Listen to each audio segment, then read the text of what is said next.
We try to do this on the first Wednesday of every month.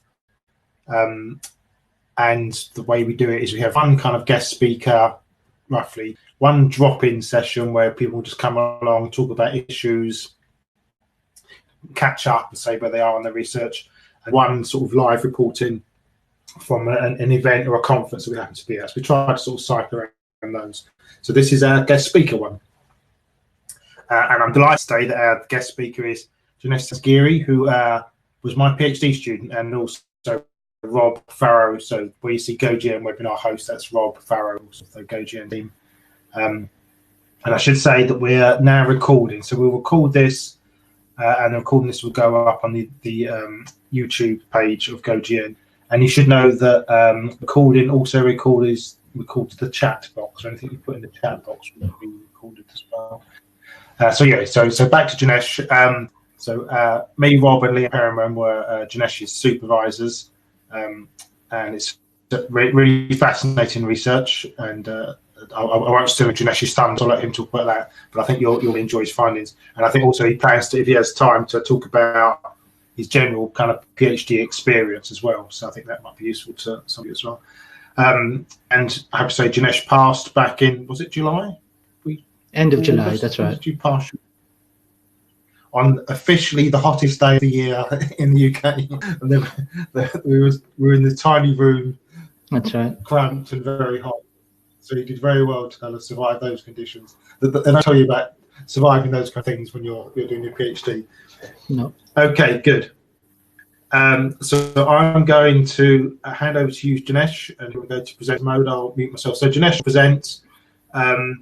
Feel free to raise questions in the chat box as we go along. And Janesh just said he's happy to pick those up, but if he doesn't see them as he's going through, then I'll pick them up at the end when we do sort of questions and that. So feel free to do that. But I'll hand over to you, Janesh. Okay. Thanks, Martin. Can everyone hear me fine? Okay, excellent. So as Martin said, I'm Janesh Sanzgiri, and I still am a PhD student because I'm finishing off my corrections. But yeah, I'm here today to talk to you about my research. Let me just try and get the slides in. Does everyone see the slides now? Okay. Great. So I'm here today to talk about my PhD research, but also sort of frame it within this broader discussion about MOOCs in the developing world and MOOCs more broadly as a form of open education. And it's something that sort of wasn't really what my PhD was about, but as I sort of continued on doing it, it sort of became more and more apparent that this idea of whether MOOCs are a part of open education really sort of sprung up as something that is worth exploring, especially when you consider what happened in the Indian context, which I will get to later. So let me go to the next slide. So basically, I've split this seminar into 3 sections. So the first section, I would like to just briefly talk about this notion of MOOCs and openness, maybe get some ideas from people in the chat, what their views are on MOOCs and openness. And then I want to sort of broadly talk about the monetization strategies that Western MOOCs use. And so I'll be using the case of FutureLearn, which was the MOOC platform that I used in my PhD research, and comparing it with MOOCs in India and the monetization strategies that they use, comparing it with these 2 platforms of NPTEL and SWAYAM. And so I'll be getting into what these 2 platforms are, what purpose do they serve, and how do they monetize. And then maybe we can revisit the question, are the Indian MOOCs part of open education? Are Western MOOCs part of open education? So we can probably still have that conversation at different stages.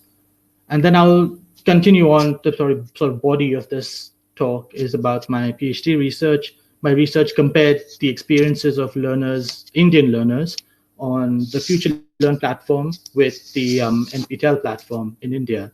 And so I sort of compared whether there were any differences in the demographics, whether there were differences in the motivations, or the different challenges that these 2 separate groups of learners face. Does the platform play a role in the different experiences that these learners have?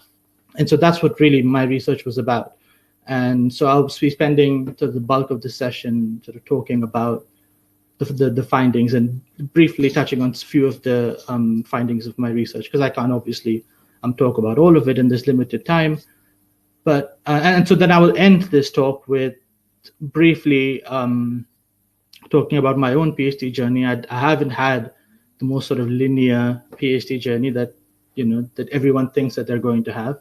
And so given that I think this audience is largely PhD students, I think I will share my experience, sort of what I went through, and maybe give a few tips on what worked for me. It may not work for everyone else, but hopefully it might have a bit of importance to you and help you in your own personal journeys. Right. So we'll start off by talking about MOOCs and openness, and I sort of alluded to that at the start, but we know that the term open, as I'm quoting Martin here, he says that it's a term that's broad enough to be adopted widely, but also loose enough that anyone can claim it, and so it becomes meaningless.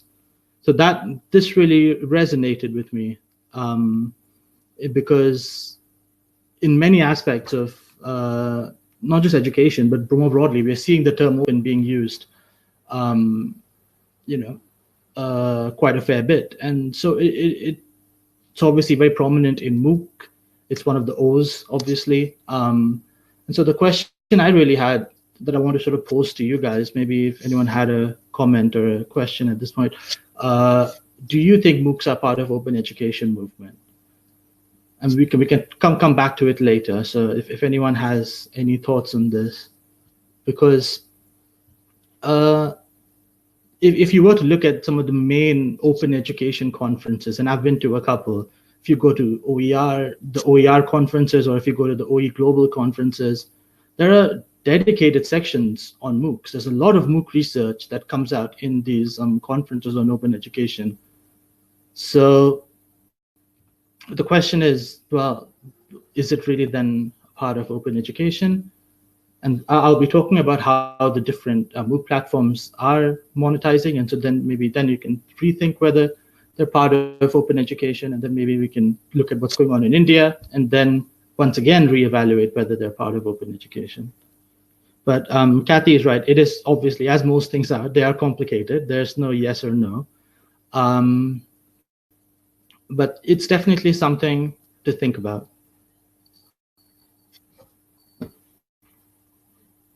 I see a couple of people typing, so I'll just give them a second to type. But it's just,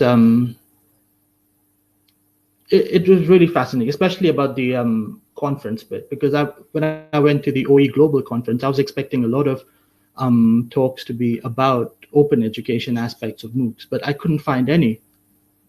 And they were mostly talking about MOOCs in their sort of own space, and they weren't talking about MOOCs as a part of this broader movement. And so, yes, that's right, Ada. I think they have definitely changed their principles, and I'll get to that briefly. So let's just move on. Let's just see how MOOCs were initially, how we initially learned about MOOCs and what they could do. So if you can see in this sort of golden age of MOOCs in 2012, 2013, we had all these quotes out there about how MOOCs are, going to change the world. They're going to, unlock 1 billion more brains to solve the world's biggest problems. They're going to benefit learners in the developing world. Underprivileged learners are going to have access to top courses. And we were hearing all these anecdotal accounts of learners from, some developing nation that took a MOOC and then somehow landed his job, or, got into university or something. And so there were all these stories, and this narrative was built up in 2012, 2013, that really suggested that MOOCs were this, answer to all the problems in education, and it's going to change it's going to disrupt higher education. However, since this 2012, 2013, researchers have done a lot of work in sort of understanding who are the groups of learners that are benefiting from MOOCs, what is the actual benefit that the learners are experiencing. And time again, we're finding out that the learners that benefit from these courses tend to be already the ones that are highly educated, and they're already privileged, they're already in some sort of employment. And so this narrative of MOOCs as sort of being this savior of education has really been debunked in the Western literature. However, if you were to, I'm now coming back to the Indian context, this sort of hyperbolic narrative around MOOCs still seems to be permeating in a developing country like India.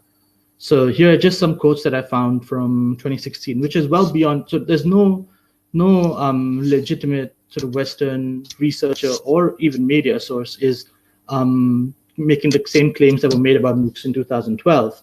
But we see here in India, we're still having the same sort of discussion about MOOCs can play a pivotal role in India for learners who do not have adequate access. Learners in remote areas can benefit from MOOCs. So these sort of hyperbolic narratives are still sort of pervasive in India. And so part of my research was curious as to why is there this disparity, and is there actually this sort of difference? Are MOOCs really benefiting the learners who do not have access? And so to take it from there, I think the next section I will talk about the monetization strategies that FutureLearn uses. FutureLearn, I'm assuming everyone here is aware of the FutureLearn platform. If you're not, can you just say something in the chat? But I assume everyone here knows what FutureLearn is. It's a UK-based MOOC platform. It was created by the Open University, and now it's sort of shared between another company. But it is the premier sort of UK-based MOOC platform, and it has sort of changed its business model through the years, and it sort of aligns with what's going on in the US with the big platforms of Coursera and edX. And so it is interesting to look at the monetization strategies that FutureLearn has followed, and then compare the same with Coursera and edX.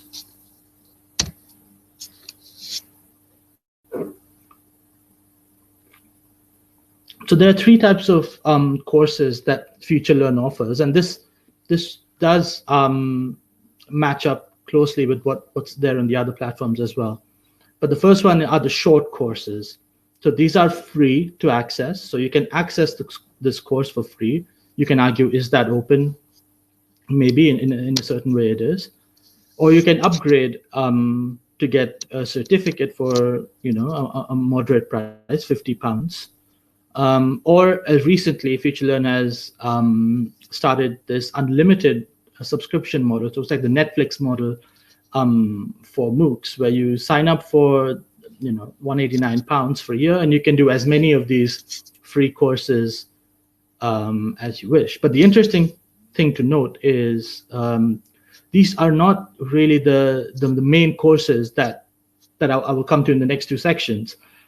These are short courses, as the name suggests. These are not necessarily courses for whom the certificate might have actual value for employment, for example. So it's interesting that they're offering this, but the certificates really, and we'll talk about the value of certificates when it comes to my research, but it's very interesting that they're offering, the sort of the more casual courses, if you will, for this price. And these are the courses that are also free to access for learners.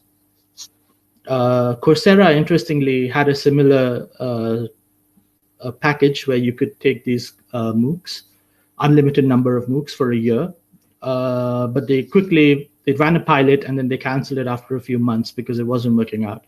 So it's interesting to see that FutureLearn is trying the same strategy. I'm curious to know how successful it's going to be in the long term, but this is like the base level of what MOOC platforms are currently offering. And as I'm going through these slides, I want everyone to sort of think about this idea of MOOCs for openness. Are MOOCs a part of open education? As you look at these numbers, as you look at what's being offered for free and what's being offered for a premium value. Helen's written in, how popular are FutureLearn courses? There are just 20 participants paid or free.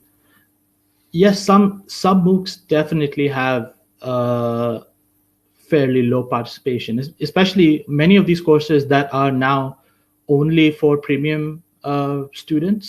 So I don't know if FutureLearn offers just for premium students, but Coursera does, and many of them do have very limited participation as well. And especially many of the courses that now they've run, over the years, they've run 10, 15 times. So surely the participant pool does drop off. And also, just to follow up on Helen's question, it's how would you measure a participant? Because if you say 20 participants, were there 20 people engaging in discussions? Were there 20 participants overall that just signed up for the MOOC? These are different ways to look at because 20 lurkers, right? So that is definitely low even for a MOOC. But I would say that is as MOOCs to run over and over again, the pool of students that may want to take a MOOC certainly shrinks. But on the other hand, there are definitely courses that still get thousands and tens of thousands of learners every time. These are your computer science and machine learning and AI courses. These tend to be the most popular courses in my experience, at least. And they tend to always have a steady pool of learners. Now, how many of these learners actually pay? To be honest, I'm not sure. But anyway, let's move on to the next type of course that FutureLearn offers, but also Coursera and edX offers. So Coursera calls it the specialization, edX calls it X series. But what they are is basically a series of 3 or 4, sometimes more, courses. And a final assignment at the end of these 3 or 4 courses. And it's supposed to have more value than just the standard certificate that you would get from the platform. And what FutureLearn does is they find a sort of professional body that will accredit these courses that they offer. So the example I've given here is it gives you a CMI level 5 award if you were to complete this course. But if you look at the price, once again, it is about £370 for 8 weeks. So once again, it's worth reflecting whether this is part of open education or not. And then the last real type of course that FutureLearn offers is the sort of fully online degree.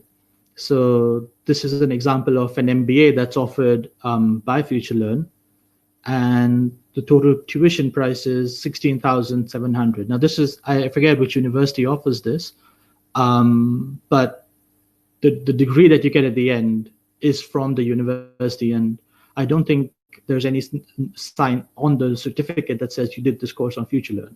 So it is as good as a residential program, but it is £16,700, which is, it's exponentially costlier than any of the other offerings that we've talked about so far. And it's certainly way, way, way more expensive for learners in the developing world, if you think about the cost. However, in a local context, in the context of the UK, £16,700 for an MBA is considerably cheaper than a traditional pathway to get an MBA. So like the average MBA, I believe I looked at, costs £35,000. Some can go all the way up to £80,000 for the MBA. So at 16,700, it's certainly cheaper, but at the same time, is it open education? Is this a MOOC? I would argue this is not even a MOOC at this point. The platform is a MOOC platform, but I don't think paying £16,000 would constitute being a MOOC, in my view. Yes, these are definitely not MOOCs.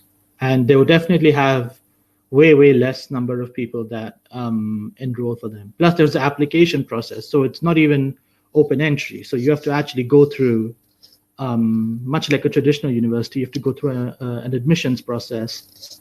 And but at this point, you could argue that. So if you were to just go back and look at all the offerings on FutureLearn, apart from the short course that have the least value, if you were to look at it objectively, that have the least value in terms of a credit, are the ones that are offered for free.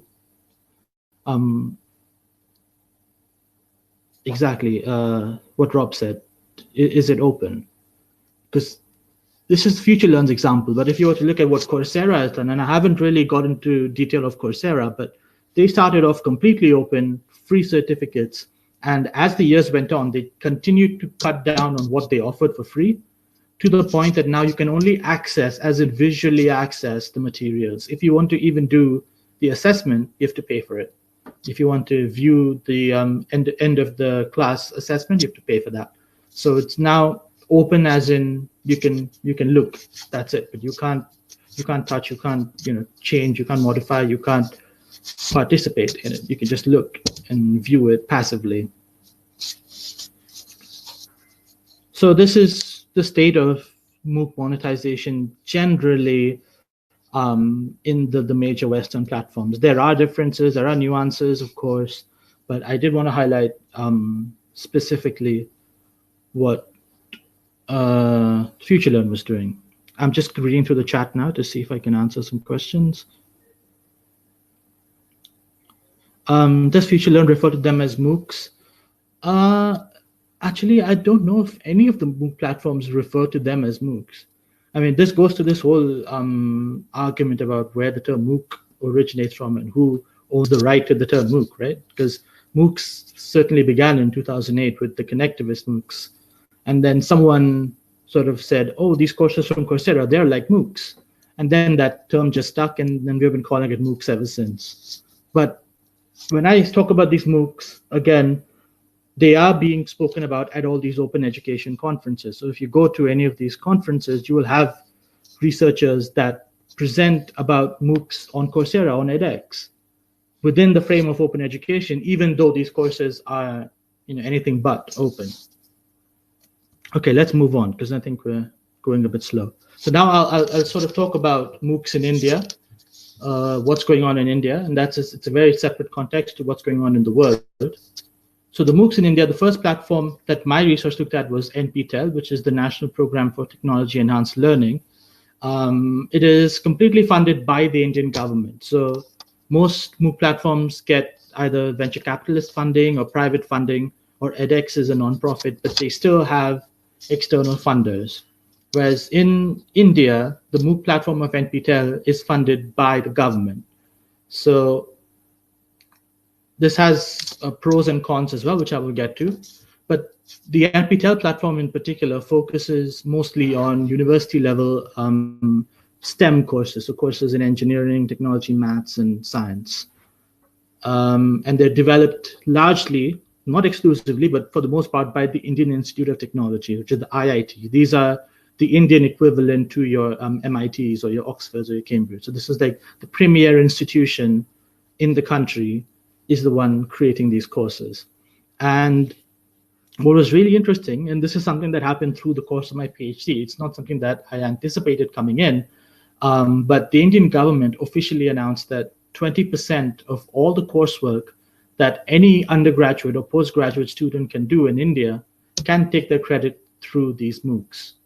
And so that was a major legislation that passed in India that basically allowed learners all over India to take 1/5 of their entire university education through MOOCs and get full credit for it.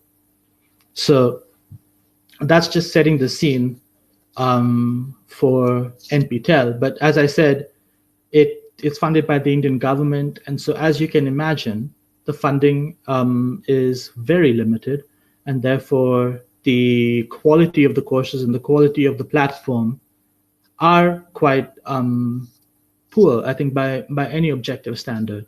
And so if you were to look at, for instance, this is like a discussion forum on an NPTEL course. So are the MOOCs free for the user? I will get to the monetization of NPTEL in a bit. So this is basically a Google discussion board that they have transposed onto the NPTEL platform. And you can see they are very, very poorly managed, if at all. So each post has like 5 views and very little responses. Mostly participants are asking each other about questions and answers and trying to get clarification, if at all anyone replies.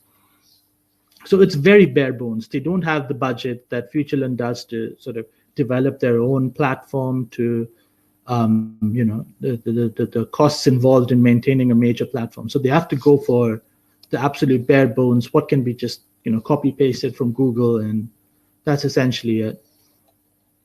And it's not just and this is quite in juxtaposition to the FutureLearn platform, because FutureLearn emphasizes the social aspect of their platform as something being unique to them. So FutureLearn calls themselves the social MOOC platform, and they encourage discussion in almost every section of content. They have a separate sort of discussion space where they encourage discussion amongst learners. And so in contrast, you have this NPTEL platform where there is no discussion. Basically, everyone's off for themselves to fend for themselves. And then you have the assessment. This is also, when I saw this, I was amazed as well. On the left, you have the actual assessment for an NPTEL MOOC. So usually you will have multiple choice questions, or you might have like open text box type questions in a MOOC. For NPTEL, they literally have pieces of paper where they've written down a set of questions, and then on another piece of paper, they have the answers to those questions. And this is like the ultimate sort of low-tech solution to assessment in MOOCs.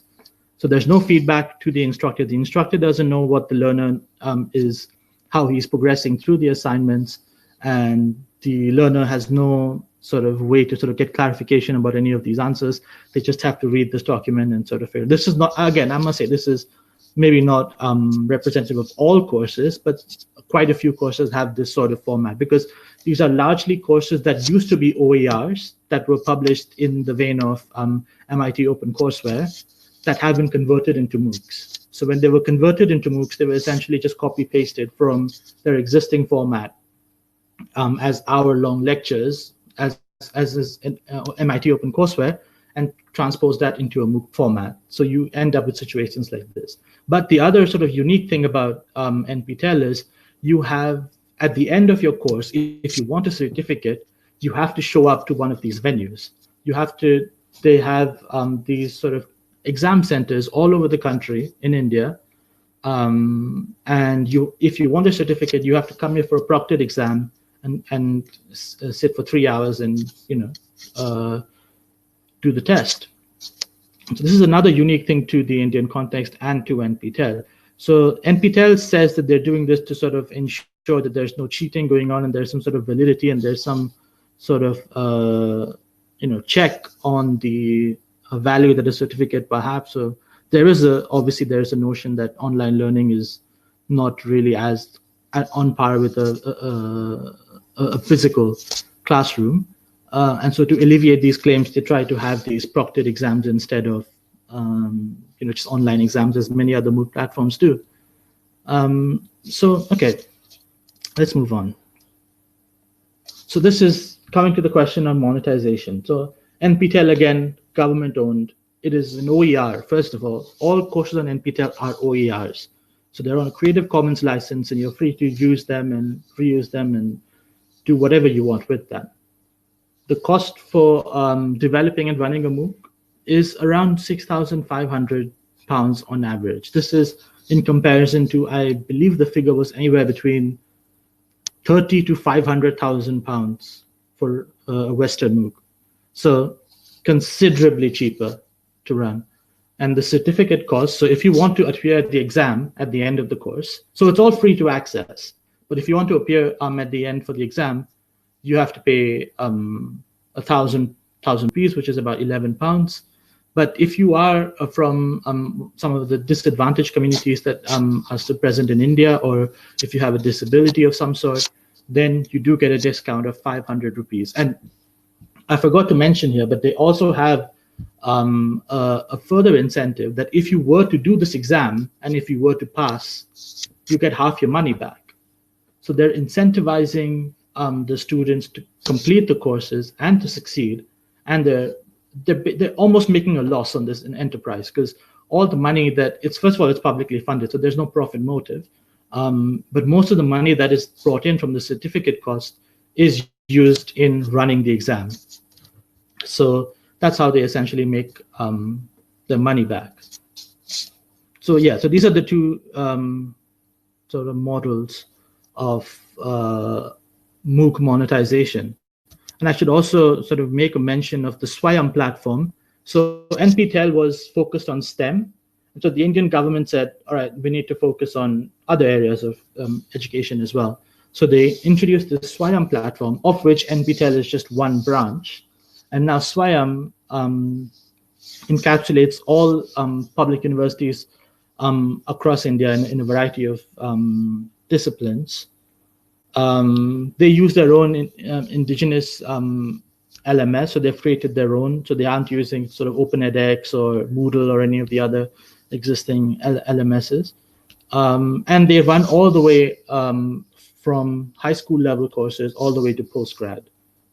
The focus in India is largely on preparation for these entrance examination tests. And so test preparation is a major focus of the SWAYAM platform. And over and above all the courses being, Creative Commons licensed and available for everyone, they also are broadcast on free-to-air channels in India. So there are 32 TV channels in India that are constantly playing courses from SWAYAM, much like the Open University used to do back in the day. So there are 32 channels that you can create your own timetable for your own classes by watching television on any of these 32 channels. So at this point, I want to pause because I'm going to next talk about my research. I realize I'm running out of time. But so you've seen the two different monetization strategies. You've seen, so SWAYAM has the exact same model as NPTEL in terms of monetization because they're both government funded. So do you think one is open education, one is not? Or which one is more open education? Would you consider NPTEL as open education? I'll just sort of open it up there as I read the comments.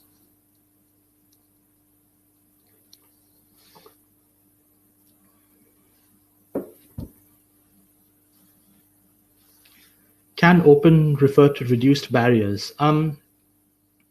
That's definitely one way to look at MOOCs, for sure. The open entry, right? Seems like SWAYAM is just trying to cover costs. Why would you say that? I'm curious to know.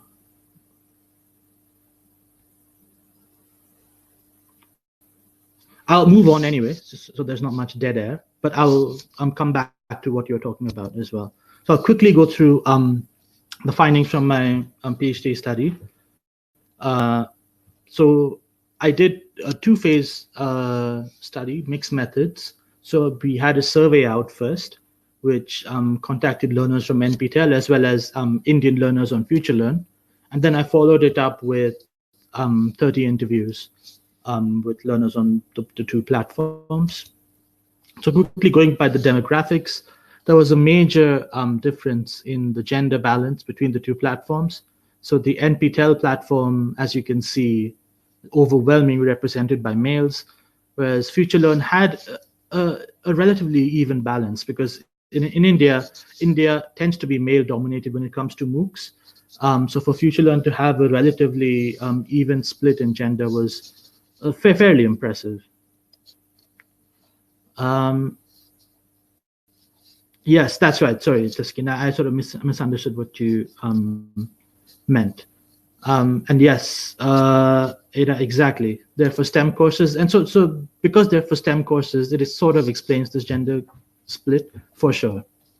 but it's definitely there. But if you were to look at other data that's out there, from Coursera, for example, that looked at all of Coursera courses.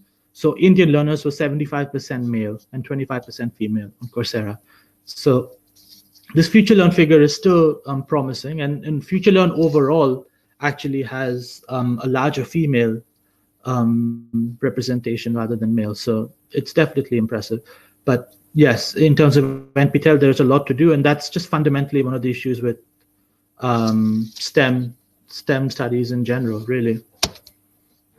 Looking at the age real quick, again, this does not really surprise once you realize what the courses are for. NPTEL is designed for the college-going student in India, so you will have pretty much college-aged learners that take it. There are very few lifelong learners that actually take NPTEL courses. On the other hand, FutureLearn, you can see that there are quite a few learners from all different age groups taking the courses. In terms of education level, again, because of the target audience for NPTEL, you have essentially learners in their undergrad or postgrad studies currently taking these courses, whereas FutureLearn, most learners have postgrad degrees already, and therefore you can argue that once again, as we have seen in much of the literature around the West, it is the educated learner that is taking the Western MOOC. It is not the underprivileged. It's not the learner without access that is, clamoring for a FutureLearn MOOC. If you look at employment levels, it's once again not surprising, although to highlight definitely here was that the number of students that take even FutureLearn courses is considerably higher than the global average. So it's definitely something to look at, that Indian learners tend to, for the most part, be students, even though a lot of them were also in full-time employment. Right, so this is just a sort of summary of the charts that we just saw. So the average age the mean age was 35 for FutureLearn, whereas it was 22 for NPTEL. 38% identified as being students compared to 82% on NPTEL. So the NPTEL figures are not surprising at all because of, again, these courses are advertised heavily at campuses across India. And so they're very laser focused on those learners. So then we looked at motivation. So why do these learners take these courses? What really motivates them? So we found through the analysis of the survey results was that the learners Indian learners who took FutureLearn courses were more likely to be taking it for leisure or personal development, whereas learners on NPTEL were more likely to be taking it for some sort of extrinsic benefit. So something like, again, a qualification or to improve their employment, or even as a replacement for college or university education because of the 20% credit that the learners get, as well as to assist them within their formal studies. That was a large number of, so the time I took my interviews for this project, this 20% plan was just introduced. So these learners were mostly at this point taking these courses to assist them in their formal studies, because the NPTEL courses were mapped to the Indian curriculum. So learners who were taking an engineering course, say at some remote village or some remote town in India at a poor quality institution, they could be using NPTEL resources, and they were, to sort of supplement their education rather than sort of circumvent their education. We also looked at the experiences of the learners, and so what were the factors that they felt were important to them. So for FutureLearn participants, they felt that the course being of a high quality, the course being easy to use, as well as transcripts being provided. These were the three factors that FutureLearn Indian learners tended to be more likely to find important. However, for NPTEL learners, Being able to study online was very important.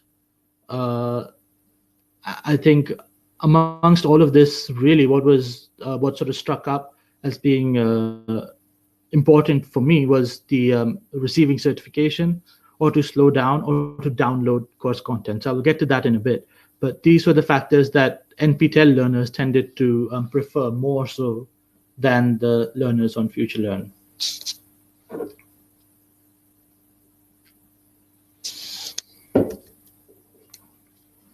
So then we looked at the challenges that learners face. And it was clear that learners from NPTEL was significantly more likely to face all sorts of challenges throughout their journey with MOOCs on NPTEL. Because these courses, the way they are advertised and the target audience, they tended to be more from rural areas or semi-urban areas who may not have the most reliable internet connectivity. They may not be, their universities may not be of a high quality. And so they may have all sorts of challenges that they face that learners on FutureLearn did not necessarily face to the same extent. So I'll quickly talk about a few of the themes that sort of emerged from the interviews that I did, and just highlight in relation to what we've been talking about so far, how they relate. So again, I spoke about the technical challenges that learners face. So here we have 2 quotes from participants and this was something that really surprised me. And this was not something I was anticipating going in. Yes, thanks, Rob. Going into my research was how many of the learners actually download the course content. So most of the learning that these learners do happens off the platform. And they just did not have a stable connection at home. And so they would go to the library. Someone said that when they were at the airport, they would download it in the free Wi-Fi. And so they were trying to come up with sort of crafty ways to download all the course content. And it's interesting when we think about sort of MOOC research more broadly and what we measure sort of what happens to the learner. Whereas in this case, most of the learning happens off the platform. And so, yeah, that's also very interesting and something to keep in mind if you are considering doing research on MOOC learners, that not all the learning happens on the platform. Then another very important issue to consider was the value of a certificate. So how much value does an NPTEL certificate have? So as I said, this was done just as my interviews were done just as this 20% rule came in. So none of my participants actually benefited from getting formal credit for MOOC research. However, it's interesting that most of them said that they did not find much value in an NPTEL certificate. This was, of course, again, before they had this chance to get formal credit for it. I'm sure these views have changed. But participant 26 there, the second quote, I think is also very interesting because he highlights something that was almost a running theme with a few of the participants that I interviewed, where they felt that learners were just doing the course for the certificate. They just wanted this little tag that said that they've done the course from this prestigious university. They can add it to their LinkedIn and then just move on and forget about it. So this idea that the MOOC learner was in it for any sort of deeper learning was really I was really questioning that when interviewing these learners. And once again, the learners that I interviewed are the extremely active participants. They are not necessarily representative of the average MOOC learner. So many of these learners had done 4 to 5 MOOCs. Some had done 9 plus MOOCs, for example, on FutureLearn, but they're not paid for a single one, which brings us to cost. That's very important. Because when you're considering openness and when you're considering learners in the developing world, cost is a very important feature to think about. And so here you have participant 19 saying, well, if it's very critical, I might pay for it, but it's still not affordable because the individual FutureLearn course costs on average £50, which is way, way, way above anything an average Indian could afford, for sure. And so participant 19, if you keep reading, it goes on. He sort of laments the fact that, he was inspired by the notion of MOOCs as sort of to the promise of openness and the promise of giving learners, access to these high quality resources. However, he was frustrated because he wanted to do some of these, these full degrees, that the MBA example that I provided. He wanted to do something like that, but the cost was just too much for him, because £19,000 or whatever that was, that is way too much for an average Indian to pay for, even for a proper degree from a university. So he was really questioning this notion of, well, what is different? What is really different about these MOOCs? I think that was really that was a really useful quote, because it did sort of mirror some of my own thoughts on what role is it really that these MOOCs are playing. So I know we're running short of time, so I just want to quickly get to this, and then we can have some questions or some discussion at the end if you'd like. So what I found through this research and through chatting with the learners, especially from NPTEL, was that they were willing to accept all the flaws in the NPTEL platform. So if you look at the discussion group just being a Google form, or you having to physically travel to a location to sit in front of a computer for 3 hours and give an exam, or the hour-long unedited YouTube video that they have to watch and consider as content, or as their content for the week, video content. They were willing to look past all of that as long as it suited their needs. Now, what those needs might be is also worth considering, because when I probed them further on what they meant by that, they said that, well, they needed to pass their course. They needed to know what's going to come on the test. They need to know what's to memorize for the next exam. And so it was this very shallow level learning that they were doing through the MOOCs. They weren't really, making use of the affordances of the platform. Now, on the other hand, the FutureLearn participants that I discussed, that I interviewed, were more open to the idea of, socializing with other learners, the courses giving them a broader context, and opening them up to more critical perspectives about various issues.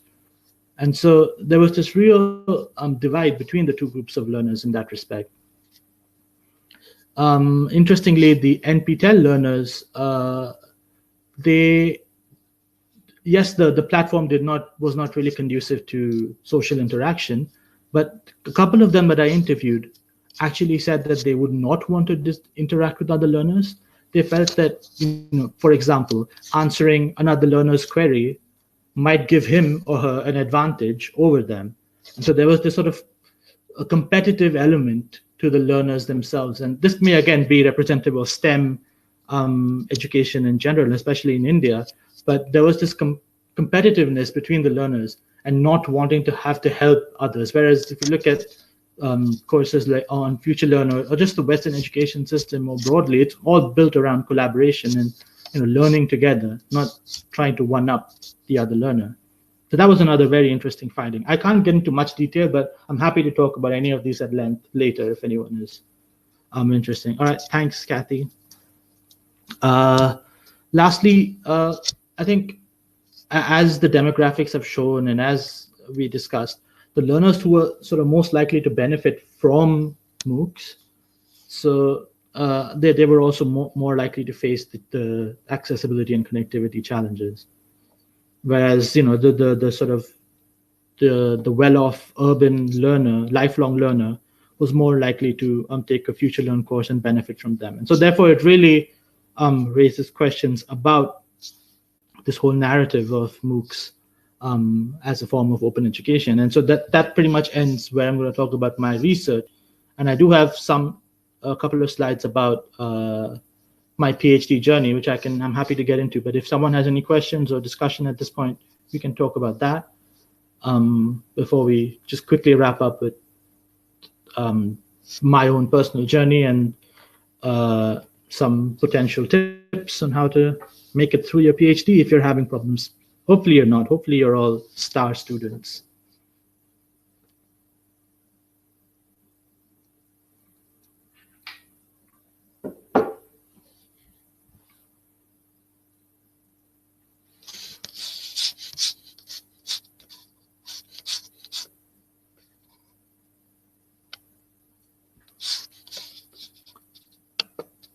WhatsApp was used instead of MOOC discussion boards. That's interesting.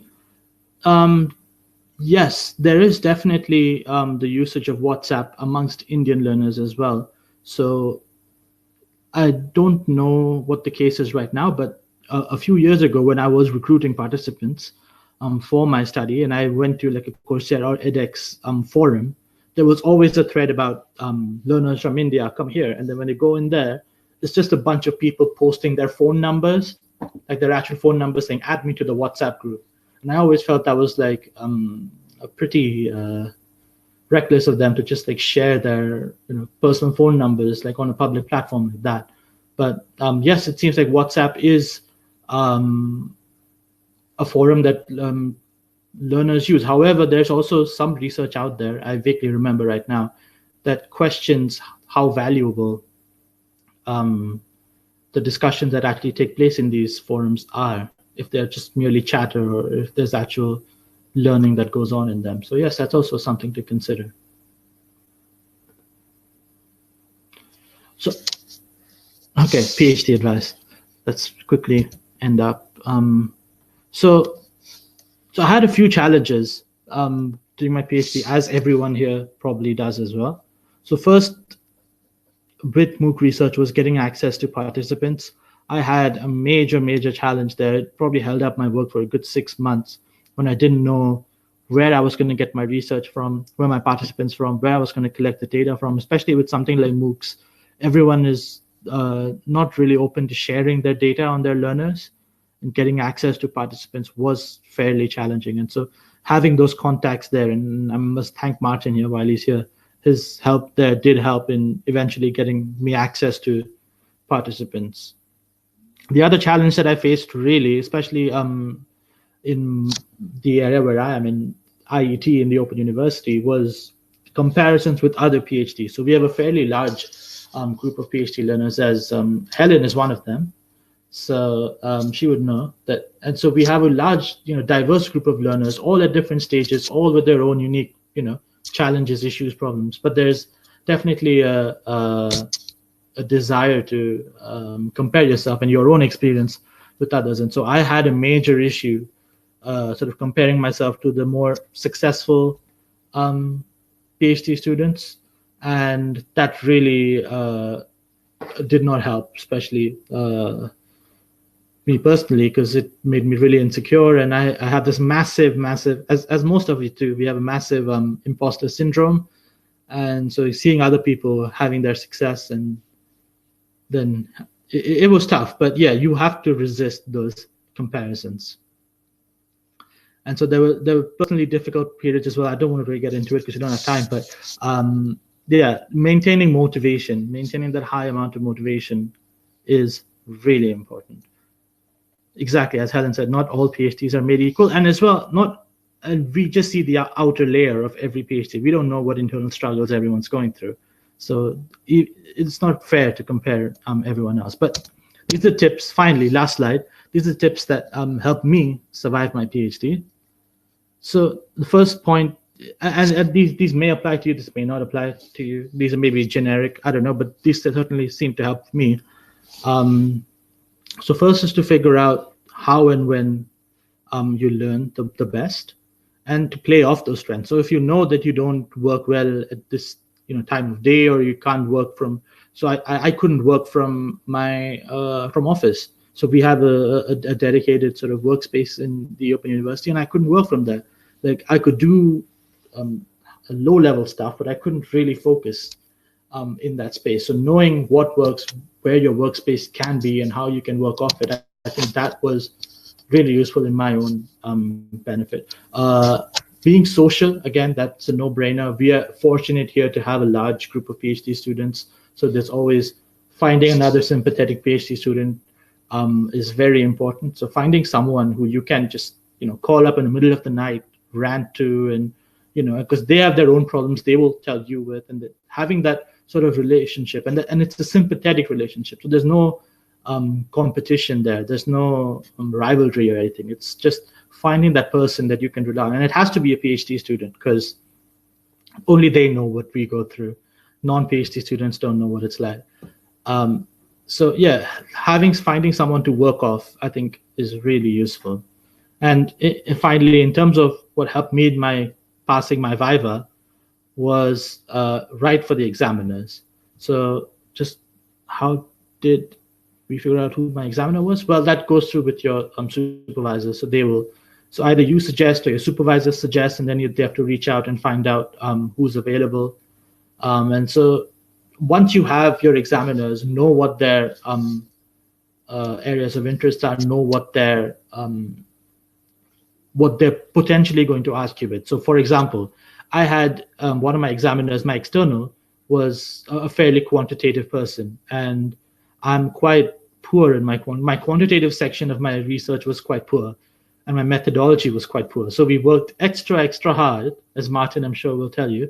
We worked extra hard to stop everything, every potential question that can be asked about the methodology. Every question that can be asked about methodology, we had prepared an answer for. And I strengthened up my methodology with sort of hedging every question and every point that I made sure everything was all right. And when we came to the Viva eventually,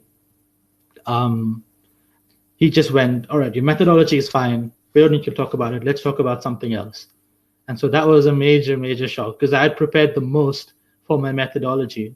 And so knowing that he was going to ask me about my quantitative stuff, I polished that section up much more than some other sections. And so then I avoided any questions about an area I wasn't confident about, and then was asked questions that I could easily answer. So yeah, those are my tips. Just quickly looking at, so did you know the examiner before you submitted? Yes. We knew at least a year in advance, at least in my case. What corrections did you get? Well, there were a few minor corrections. So there were some comments that I made in the literature review that could use rebuffing, some terms that needed further clarification. So how to define a few terms in a few paragraphs. It was nothing much. It was just maybe 5 or 6 paragraphs of corrections. So it counts as substantial corrections, because anything above typo is considered substantial, but it's not much work for me. Yes, I got mine a year in advance because, again, for personal reasons, I had to take a break in the middle, and so we sort of knew about a year in advance. But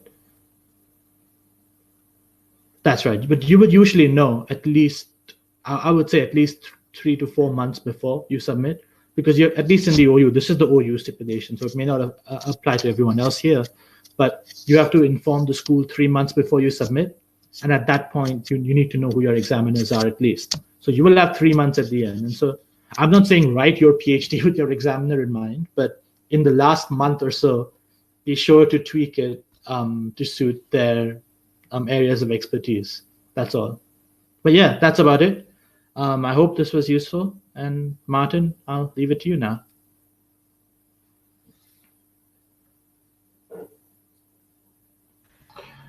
Okay, thank you very much, Janesh.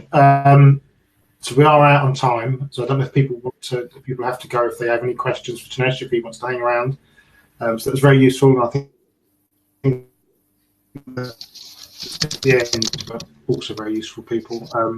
Thank you very much, Janesh. We appreciate that. I'm going to stop recording now. If anyone wants to hang around and ask any particular questions, we can hang around for another sort of 5 minutes if you want to. But I'll stop recording.